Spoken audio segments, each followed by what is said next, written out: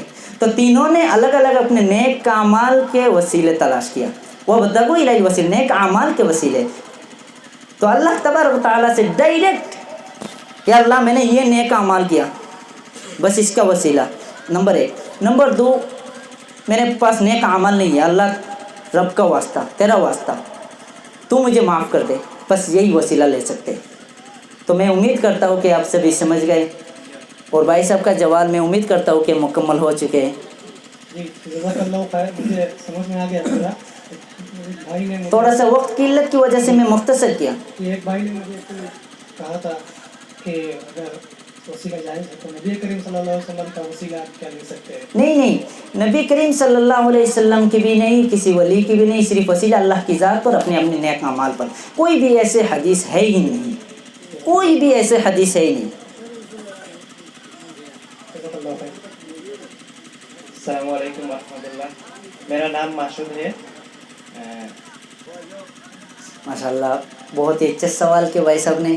سوال تھوڑا ادھر ادھر گھما کر کے کیا, لیکن بہت ہی اچھا, اس میں سوچنے کی بات ہے.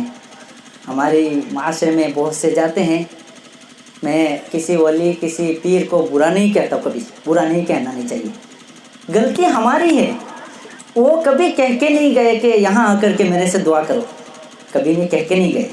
غلطی ہماری. بہت سے لوگ جاتے ہیں کہ خوشی کے مارے اجمیر شریف یا کئی, زیادہ تر بنگلہ دیش میں جاتے ہیں, جا کر کے وہاں جا کر کے دعا کرتے ہیں. یا کوئی اگر جاتا ہے تو بولتے ہیں خیال رکھنا بھائی صاحب تھوڑا سا. تو اس کا مطلب کیا ہے؟ خیال کا مطلب بس وہاں جا کر کے ان سے دعا مانگنا یا ان کے ذریعے دعا مانگنا, یہی ہے نا بھائی صاحب کا سوال. سمجھ گئے نا؟ میں تھوڑا سا ہاں. تو یہ بالکل غلط ہے, بالکل غلط ہے, ایسا نہیں ہے. صرف ایاک نعبد و ایاک نستعین, عبادت صرف اللہ کے لیے کریں گے. سورۃ الفاتحہ 4 آیت. ایاک نعبد و ایاک نستعین, مدد صرف اللہ سے چاہیں گے, اللہ کے علاوہ کسی اور سے مدد چاہ ہی نہیں سکتے, نہ ہی کوئی مدد کر سکے. بھائی صاحب کا یہ سوال کیا ہے معلوم ہے؟ یہ سوال سورہ اعراف 194 کے متعلق اور سورہ حج 73 کے متعلق ہے. 194 لکھ کے رکھیے. ان الذین تدعون من دون اللہ عباد امثالکم فادعوہم فلیستجیبوا لکم. جو لوگ اللہ کے علاوہ اپنے جیسوں سے مدد مانگتے ہیں, اپنے جیسوں کے لیے دعا کرتے ہیں, اپنے جیسوں کے عبادت کرتے ہیں, اللہ تبارک و تعالیٰ چیلنج کے ساتھ فادعوہم فلیستجیبوا لکم, چیلنج کے ساتھ کہتا ہے وہ کوئی مدد نہیں کر سکتے. اللہ تبارک و تعالیٰ سورۃ النمل 80 انک لا تسمع الموتى, اللہ تبارک و تعالیٰ اپنے نبی کو کہتا ہے اے نبی تم میت کو کچھ بھی نہیں سنا سکتے, کچھ بھی نہیں سنا سکتے میت کو. تو وہاں جا کر کے کیوں ہم ان سے دعا مانگ رہے ہیں؟ نمبر 1 تو وسیلہ کا آ گئے, پھر دعا مانگنے کا ادھر مانگتے ہیں نا, بہت سے مانگتے ہیں نا, میں سب کو نہیں کہہ رہا ہوں, کسی کو نہیں کہہ رہا ہوں, بہت سے ادھر نہیں ہیں, دوسرے علاقے میں ہوں گے. یہی ہے نا, اللہ تبارک تعالیٰ سورۃ الحج 73 میں کہتا ہے یا ایھا الناس ضرب مثل فاستمعوا له ان الذين تدعون من دون الله لا يخلقوا ذبابا. جو لوگ, یہ ایک مثال اللہ تبارک و تعالیٰ کرتا ہے, جو لوگ اللہ کے علاوہ کسی اور کو پکارتے ہیں اپنی مدد کے لیے, وہ ایک مکھی تک بھی پیدا نہیں کر سکتے. جس سے پکارتے ہیں اپنے, جس سے مدد چاہتے ہیں, اللہ تبارک و تعالیٰ کہتا ہے وہ ایک مکھی تک بھی پیدا وَلَوْ اجْتَمَعُوا لَهُ, اگر سارے کے سارے جمع ہو جائے پھر بھی ایک مکھی تک بھی پیدا نہیں کر سکتے. مثال کے طور پہ قبرستان پہ بیٹھ جائے تو ایک مکھی بیٹھ جائے تو وہ ہٹانے کا ہمت ہے؟ جو قبر میں سویا ہوا ہے، ہمت ہے نہیں؟ تو اللہ تبارک و تعالیٰ کہتا لا یخلق ذبابا ولو استمعوا له وان یسلبهم الذباب شیئا لا یستنقذوه منه. اگر مکی ان سے کچھ چھین کے لے کے چلا جائے تو یہ بھی ہمت نہیں کہ مکی سے وہ حاصل کر لے. تو میرے بھائی صرف مدد اللہ سے چاہیں گے، عبادت اللہ کے لیے کریں گے، اپنے جیسوں سے مدد نہیں چاہیں گے. یہ غیبی مدد ہے نا. بہت سے جا کر کے میرے ایک دوست ہے، وہ بیچارہ کہنے لگا کہ دعا کریے کہ ایک لڑکا ہو جائے اور آپ میرے ساتھ اجمیر شریف چلیں گے. بات کہنا نہیں چاہیے، کوئی ہے ہی نہیں یہاں، میں نشانہ نہیں بنا رہا ہوں. تو اجمیر شریف چلیں گے، وہاں مجھے ایک لڑکا چاہیے. میں اللہ کو راضی رکھ کر کے میں یہاں بیٹھ کر کے جھوٹ نہیں بول رہا ہوں. تو میں بولا بھائی صاحب کیا جواب دو اس کو، اتنے اچھا دوست ہے. کیا میں اور کہا بھائی صاحب ایسا تو ہو نہیں سکتا، میرے پاس ٹائم کم ہے، میں پڑھائی کر رہا ہوں، میں ابھی اسٹوڈنٹ ہوں. تو یہ ان کے اندر ہے کہ وہاں جانے سے بچہ لڑکا ہو جائے گا. اس کے بعد 2-3 دن کے بعد فون آیا، وہ چلے گئے، مانے نہیں، چلے گئے. جانے کے بعد فلائٹ کے ٹکٹ کر کے چلے گئے، یہی علاقے میں سلچرے رکھیں. اور اس کے بعد فون آیا، فون آنے کے بعد کہا لڑکی ہوئی تو کیا کیسے کامیاب ہو گیا؟ کامیاب ہو سے اللہ مدد کرے گا؟ اپنے جیسوں سے جا کر کے پکار رہے ہیں. تو یہ بالکل غلط ہے اور یہ حرام ہے اور یہ شرک ہے. صرف مدد اللہ سے چاہیں گے، عبادت اللہ کے لیے کریں گے. تو میں امید کرتا ہوں وقت کی قلت کی وجہ سے تھوڑا سا جلدی سمجھانے کی کوشش کیا کہ آپ سمجھ گئے.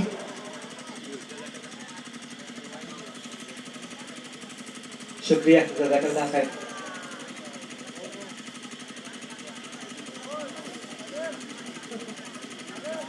السلام علیکم، میرا نام ہے احسان الدین بربیا. میرا سوال یہ ہے، ماشاء اللہ بھائی صاحب بہت اچھی بات ہے. بھائی صاحب نے بہت اچھا سوال کیا، بہت بہت شکریہ بھائی صاحب کا آپ کا. کیونکہ ہم غلط کر لیتے ہیں، سمجھتے نہیں، غلط کر لیتے ہیں، ہو جاتی ہے غلطی. آپ معارف القرآن ہے، سورہ بقرہ 41، ابن کثیر ہے 41 آیات. سب سے معتبر جو تفسیر کی کتاب ہے وہ سب سے نمبر 1 ہے ابن کثیر، جو بصری کے رہنے والے ابن کثیر نے لکھی، جو صحیح عقیدے میں. اور اس کے بعد ہے معارف القرآن جو مفتی شفیع صاحب کی لکھی ہوئی. تو 41 میں ڈائریکٹ یہ لکھا ہے کہ اجرت دے کر کے، میں اپنی طرف سے باتیں نہیں بتا رہا ہوں، آپ اردو سمجھتے، بنگالی میں ہر زبان میں معارف القرآن ابن کثیر ٹرانسلیٹ ہے، لکھا ہوا ہے. میں نے صبح مطالعہ کیا تھا، میں نے صبح جب مطالعہ کیا میرے ذہن میں آیا کہ زیادہ تر تو یہی ہے، ہو سکتا ہے یہی پوچھ لیں گے، ایسا ہو سکتا ہے. تو تھوڑا سا مطالعہ کیا کر کے رکھ دیا میں نے.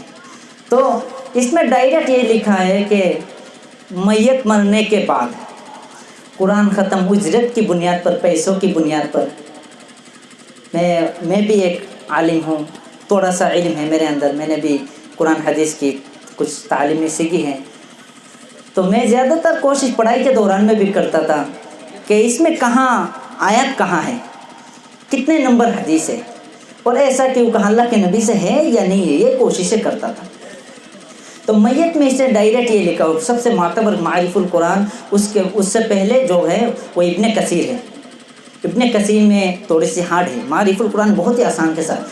تو میت مرنے کے بعد اس کی اجرت کی بنیاد پر قرآن پڑھنا یا پڑھانا یہ بالکل حرام ہے اور ناجائز ہے، بالکل حرام ہے اور ناجائز ہے.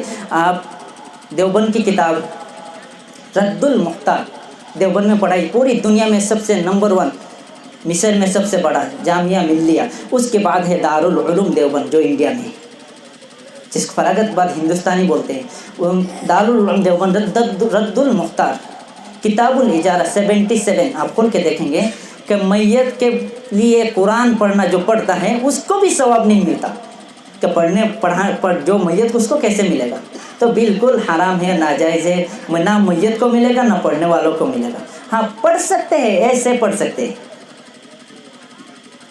لیکن اجرت کی بنیاد پر کہیں بھی نہیں ہے. اللہ کے نبی صلی اللہ علیہ وسلم کے زمانے میں، اللہ کے نبی کی موجودگی میں، اللہ کے نبی صلی اللہ علیہ وسلم 3 بیٹے وفات پائے، طاہر، عبدالقاسم، عبداللہ، 3 بیٹے وفات پائے.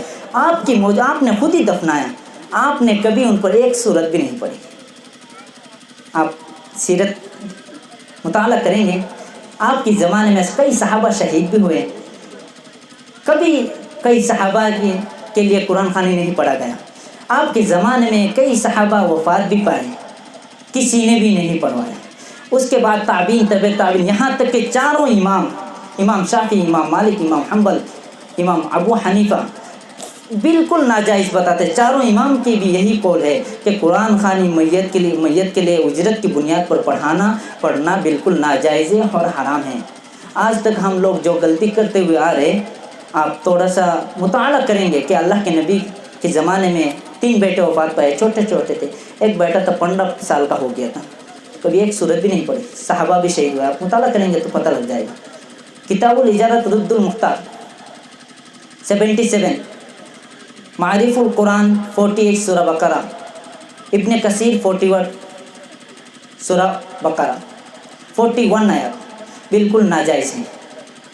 وَلَا تَشْتَرُوا بِآيَاتِ اللَّهِ ثَمَنًا قَلِيلًا، کہ اجرت کی بنیاد پر پیسے دے کر کے قرآن پڑھانا میت کے لیے بالکل ناجائز ہے۔ آپ مطالعہ کر سکتے ہیں، میں اپنی طرف سے باتیں نہیں بتا رہا ہوں، آپ مطالعہ کر سکتے ہیں۔ میں امید کرتا ہوں بھائی صاحب کا اس سوال کا جواب مکمل ہو چکے ہیں۔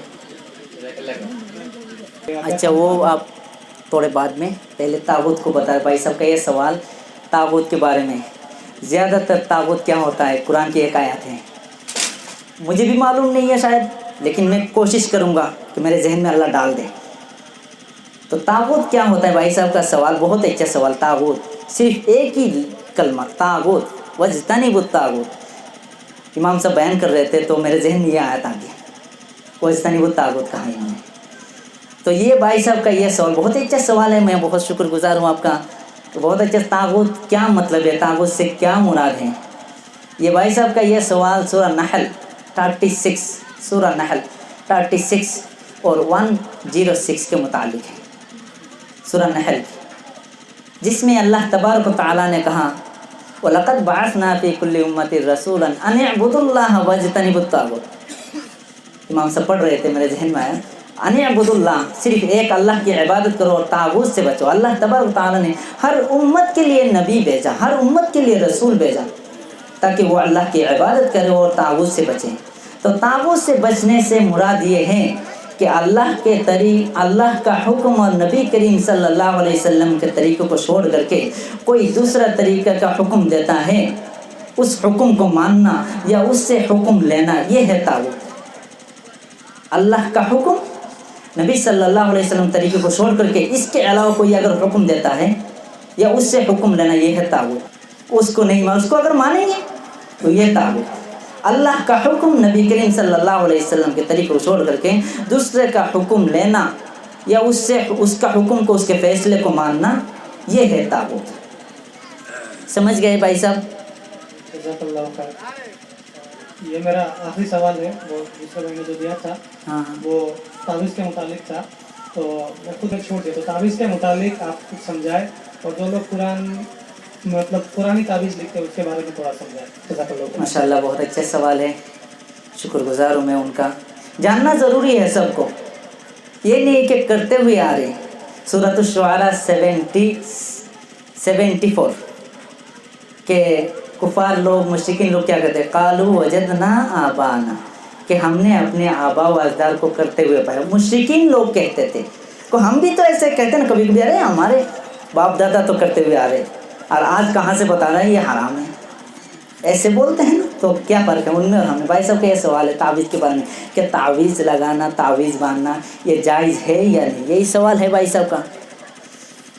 تو ہم ایسے چیزوں کا سہارا لیتے ہیں جو اسلام میں بالکل حرام ہے اور یہ ناجائز ہے اور شرک ہے، لیتے ہیں سہارا ایسے چیزوں کا۔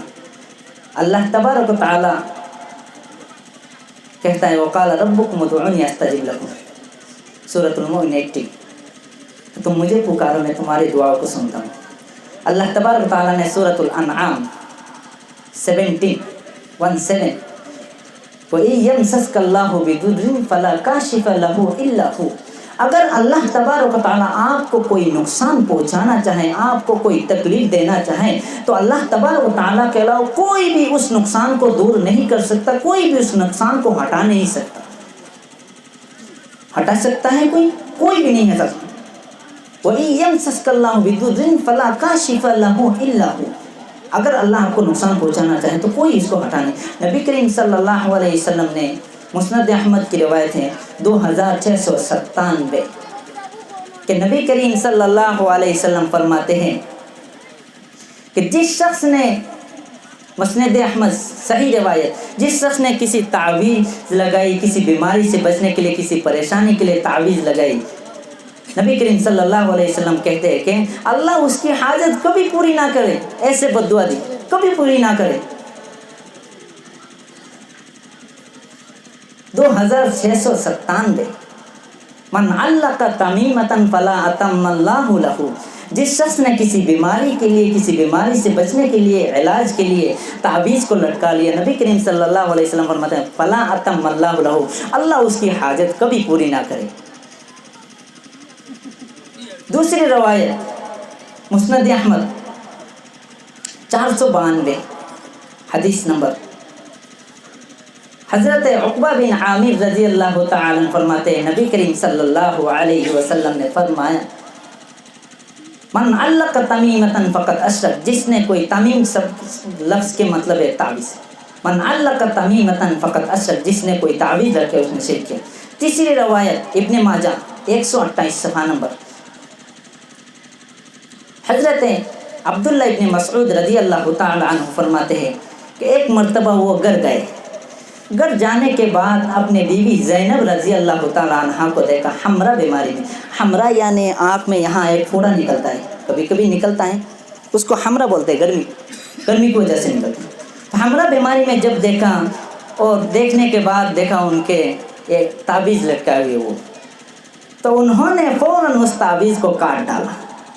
کاٹنے کے بعد کہا بے شک عبداللہ ابن مسعود کا گھر آنا شرک سے بے نیاز ہے، اور انہوں نے یہ کہا کہ میں نے نبی کریم صلی اللہ علیہ وسلم نے فرماتے ہوئے سنا، ابن ماجہ کی 128 من علق تمیمۃ ان الرقا والتمائم والطولہ ھذا شرک، تعویذ گھنٹے یہ سب شرک ہیں۔ تو اللہ تبارک و تعالیٰ کہتا ہے کہ تم مجھے دعا کرو، میں تمہاری دعاؤں کو سنتا ہوں، تم مجھے مدد مانگو، مجھ سے مدد، میں تمہاری مدد پکار سنتا ہوں۔ مثال کے طور پہ ہم جب بیمار ہوتے ہیں ڈاکٹر کے پاس جاتے ہیں نا، 2-3 گھنٹے لائن لگتے ہیں، پھر پرچہ لکھاتے ہیں، اس کے بعد ڈاکٹر دوا لکھ کر کے دیتا ہے نا، دوا لکھ کر کے دینے کے بعد اس دوا کو میڈیکل اسٹور سے لیتے ہیں، لینے کے بعد اگر اس دوا کو ہم نے پنی میں باندھ کر کے گلے میں لٹکا لیا تو کیا ہم صحیح ہو جائیں گے؟ دوسرے دن ڈاکٹر کے بعد ڈاکٹر اور مارے گا، صحیح نہیں ہوگا۔ اللہ تبارک تعالیٰ نے کہا تم مجھے دعا کر، نبی کریم صلی اللہ علیہ وسلم صبح شام کی دعا بتائی۔ تو اللہ تبارک تعالیٰ سے دعا مانگنا ہے، تو کوئی بھی پریشانی اللہ سے پہلے بولنا ہے، اللہ سے دعا مانگنا ہے۔ یہ تعویذ گھنٹے لگانا یہ بالکل غلط ہے اور یہ شرک ہے۔ میں اتر پردیش میں تھا، 8 سال اتر پردیش میں تھا، تو وہاں میں نے تعلیم حاصل کی۔ تو میرے ایک استاد تھے، بہت ہی ماہر تھے، اللہ ہدایت دے، تفسیر کرنے والے، قرآن سمجھنے والے، لکھنے میں بہت ماہر تھے۔ وہ زیادہ تر تعویذ گھنٹے کی کام کیا کرتے تھے، زیادہ تر۔ تو ان کی کتاب بھی میرے پاس ہے، تعویذ گھنٹے کام کیا۔ ایک دن ایک عورت، میں ان کے پاس اردو لکھنے کے لیے جاتا تھا صبح شام، تو ایک دن ایک عورت آئی، وہ یو پی کی عورتیں تو زیادہ تر بزنس مین ہوتی ہے، کسی کے بھینس ہوتی ہے، کسی کے دودھ کے بزنس، کسی کے فیکٹری۔ آنے کے بعد اس عورت آنے کے بعد ان سے کہا حضرت رات کو میں جب سوتی ہوں تو مجھے اتنے دور سے وہ پھینکتا ہے، پتہ نہیں چلتا میں کہاں ہوں، کبھی درخت کے اوپر سے، کبھی ایسا لگتا ہے کہ 4 پیسے گر گئے، تو آپ کچھ لکھ کے دیے۔ انہوں نے کیا کہا کہ 16 انڈے لے کے آنا، دیسی انڈے۔ 16 دیسی انڈے یو پی میں ملنا بہت مشکل ہوتا ہے، ہمارے یہاں مل جاتے دیسی، زیادہ یو پی دلی میں ملنا مشکل ہوتا ہے، ساؤتھ میں، نارتھ میں مل جاتے ہیں انڈے۔ 16 انڈوں میں سے ایک انڈے خراب، میں دیکھ رہا ہوں، میں اردو بھی دیکھ رہا ہوں، دیکھنے کے بعد انہوں نے کیا کہا اس میں اعوذ باللہ 786 لکھ کر کے اللہ لا الہ الا هو الحی القیوم لکھا، اللہ لا الہ الا هو الحی القیوم پورے گھما کر کے لکھا۔ اللہ ہدایت دے ان کو کہ جاننے کے بعد بھی غلط کر سکتا ہے، کیونکہ شیطان، سب سے زیادہ شیطان کو ہی علم تھا، اس کے بعد بھی وہ مردود ہو گیا۔ تو جب عورت شام کو پھر آئی، لکھنا پورا ہو گیا، آنے کے بعد انہوں نے کہا یہ قبرستان میں دبا دینا،